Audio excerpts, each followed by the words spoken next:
আলু দিয়ে বাচ্চাদের জন্য বিকেলে একটা ঝটপট করে নাস্তা বানালাম। বড়রাও খেয়ে তো দারুণ প্রশংসা করলো।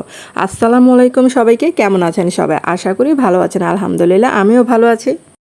আর আমার চ্যানেলে যারা নতুন বন্ধু তারা অবশ্যই চ্যানেলটাকে একটু সাবস্ক্রাইব করে দিবেন। আর এই যে দেখেন, এখানে 2টা সিদ্ধ আলু নিয়েছে। আর এই আলুটা কিন্তু আমি অতটা সিদ্ধ করি নাই, এটা কিন্তু 80% আমি সিদ্ধ করেছি। তারপরে যে গ্রেটার দিয়ে এরকম করে গ্রেট করে নিয়েছে। আর এটা যত মিহি করা যায়, যদি পারা যায় ব্লেন্ডারে ব্লেন্ড করা, আরও বেশি ভালো হয়। তারপর এখানে হাফ কাপ দিলাম চালের গুঁড়া, তারপর হাফ কাপের আর একটু কম হবে দিলাম কর্নফ্লাওয়ার। আর এখন এই যে চিলি ফ্লেক্স দিলাম, আর স্বাদ মতো লবণ দিয়েছিলাম। দিয়ে ভালো করে একটা খামির তৈরি করে নিতে হবে। তারপর এখানে কিন্তু আমার কাছে মনে হলো যে একদম শুকনা ঝরঝরে লাগছিল, তার জন্য এখানে অল্প অল্প করে একটু পানি দিচ্ছি। আর এই খামিরটা কিন্তু একটু শক্ত শক্ত করতে হবে। আর এটা কিন্তু অত নরম করে আমি করব না। আর এই যে এরকম হবে ডোটা। তারপর একটা এই যে পিঁড়িতে নিয়ে আমি যে পাতলা রুটি বানিয়ে নেব।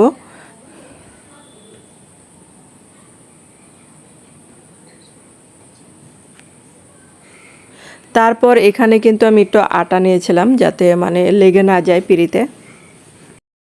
এখানে যে আমি এটা পাতলা রুটির মতো বানানোর চেষ্টা করছি, এটা কিন্তু এত গোল হচ্ছে না। আর এটা সমস্যা নেই, গোল না হলেও এখানে কাটা দিয়ে এই যে কেটে নেব। আমি এই যে গ্লাস, ছোট গ্লাস যেটা, সেটা ইউজ করেছি। আর এই যে এটা যতটা পাতলা হয় ততটা ভালো।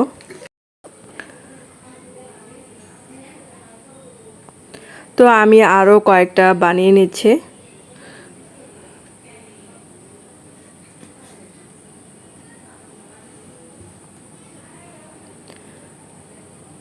এখন এই যে এগুলাকে আমি এই যে কাঁটা চামিচ দিয়ে কিন্তু একটু ছিদ্রি করে নেব, যাতে এটা সম্পূর্ণ ফুলে না যায়। কারণ ফুলে গেলে আবার সম্পূর্ণ একদম মচমচে হবে না।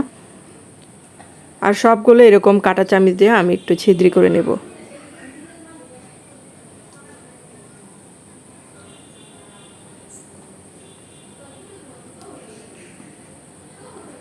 আর এই যে তেলটা আগে থেকে গরম হতে দিয়েছিলাম, আর চুলার আঁচটা মিডিয়ামে রাখতে হবে, কারণ মিডিয়ামে রাখলে এগুলা মচমচে হবে।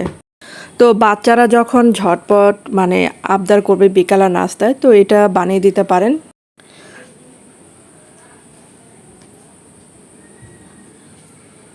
আর এই খাবারগুলো কিন্তু বাচ্চাদের অনেক পছন্দের, আর বড়রাও কিন্তু পছন্দ করবে।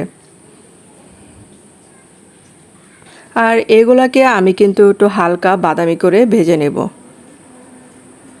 আর চালের গুঁড়াটা দেওয়াতে কিন্তু এটা একটু মচমচা হয়, তার জন্য চালের গুঁড়াটা দেওয়া।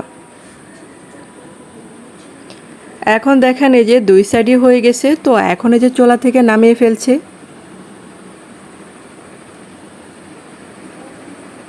তো হয়ে গেল আমার আলুর এই নাস্তাটা। তো কেমন হলো অবশ্যই কমেন্ট করে জানাবেন।